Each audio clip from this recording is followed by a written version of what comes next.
All right, guys, I'm going to show you the 5 most common mistakes keeping you skinny fat, and that really kept me skinny fat, especially early on in my lifting journey. Getting started, you're training hard, but you're not training right. This is something that I did. Motivation, discipline really wasn't too much of an issue for me. I was already putting in the work. In the gym, I was going 6, 7 days already.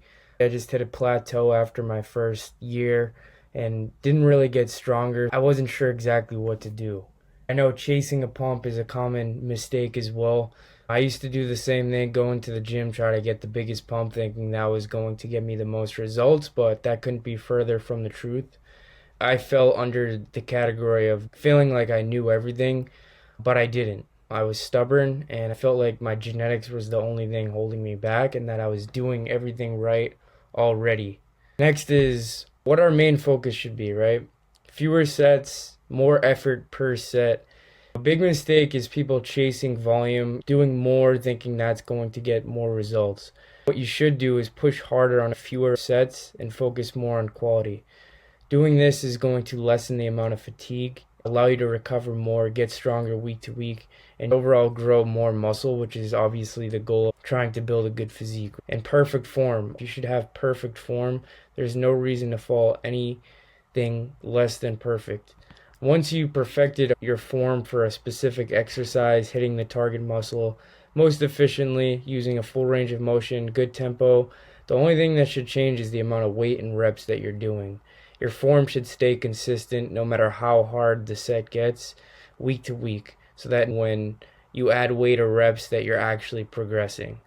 Another mistake, taking short rest breaks, right? You should rest as long as you need to perform at your best. I don't care if that's 10 minutes. The longer we rest, typically the stronger we're going to be on the next set. And this is exactly what we want. We don't want to rush from set to set just to maintain our pump. That's something a lot of people do. They don't want to lose the pump, so they go right into their next set. Really, all they're doing is lessening the amount of output that they're going to get because they didn't rest long enough. You should always train with intent, not just moving the weight. I know when I first got introduced to progressive overload, I thought that meant moving weight at all costs just to beat my previous week's numbers. And that's not progressive overload, right? That's just cheating the movement and moving it for the sake of moving it. What we want is the muscle to fail and the muscle to progressive overload. And how we're able to do that is maintaining consistent form week to week. The better our form, the more muscle we're going to grow. And of course, that has to come with intensity as well. So every rep needs to be controlled. Full range of motion is very key because almost every muscle grows more when they're fully stretched and are loaded under a full stretch. So make sure you're getting a full range of motion on any movement for any muscle. So moving heavier weight with worse form or intent will never get you better results. I know when I first started, that was something that, oh, if someone's moving 100-pound dumbbells for 8 reps with decent form, that might grow more muscle than doing 80-pound dumbbells with perfect form. No, that's not the case. So you should still go heavy, but only if you could handle that load with perfect execution. So don't think about increasing weight or reps until your form is 100% dialed. All right, the next mistake is cutting out carbs. I don't know how many times I've heard people tell you to cut out carbs to lose fat, and that carbs aren't good. You need to just prioritize protein, go keto, or whatever it is. Don't listen to those people because carbs is just as important, I'd say, as protein. Of course, we need protein. That's one of the most important macronutrients.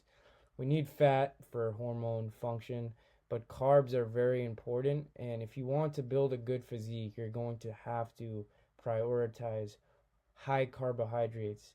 What high carbohydrates is going to do for your diet is just give you the energy needed to train hard, get stronger, and recover every single week. And that's our objective. The only objective is to get stronger and progressive overload.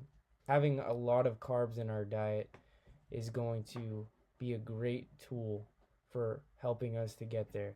Carbs do not make you fat. Excess calories make you fat, not carbs.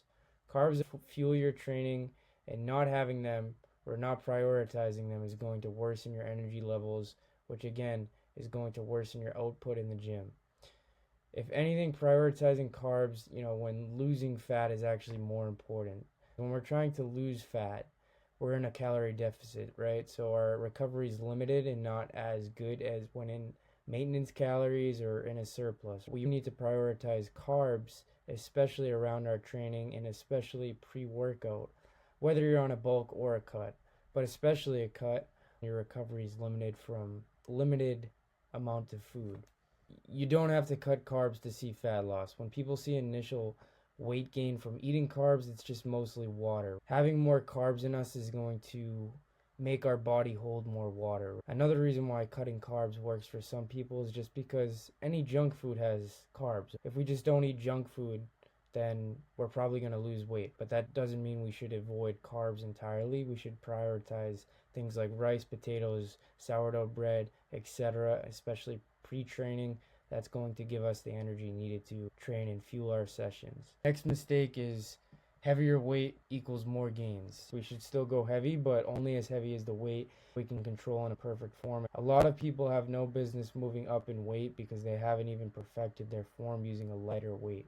If you can't perfect 60-pound dumbbells for a set of 10, then what's the point of moving up in weight? We should always prioritize form. Unless you can get a perfect set capping out the end of your rep range, I wouldn't think about increasing weight. We should see ourselves as a robot and be consistent with our reps, making sure they never change. If you can't perfect a movement, don't think about increasing the weight. That's only going to do you more harm than good and just add more fatigue, again, worsen your recovery and just overall limit the amount of gains that we want. So again, don't move up in weight unless you can perfect a certain weight with a certain form. Next mistake, I touched on this briefly earlier.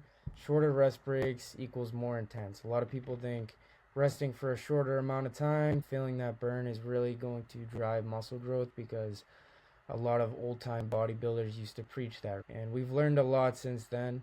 I used to do this a lot, and I can tell you that I didn't see much progress doing this, and I've done this for years on end. Chasing a pump didn't get me much results. What got me results is prioritizing progressive overload and ignoring my pump. Having a good or bad pump wasn't the determiner of a good workout for me. What determined a good workout was me getting stronger from my previous session. So drop sets, supersets, and short rest breaks just increase your fatigue, not muscle growth. Think of a drop set as a set back to back with shorter rest breaks. So you're only hindering the amount of output that you're going to have on that set after your first one, right? You're better off just taking a longer rest and getting more reps or more weight than what you would have if you rested shorter, right? We don't want that. We want to maximize each and every set. Shorter rest breaks, more fatigue, harder time getting stronger week to week. By not resting long enough, that just means we're underperforming for our next set. We want to maximize each and every set, and how we're able to do that is taking long rest breaks. I'd rather you take a longer than shorter rest break just to be extra sure. You're always going to see more results focusing on progressing as opposed to the pump that you got in the gym. Next mistake is constantly changing up your routines. This was another big mistake that most people make. A lot of people hear muscle confusion. That isn't a thing. New workouts every week or even different workout routine is really going to give you zero measurable progress, right? It's going to be very hard to track progress in progressive overload.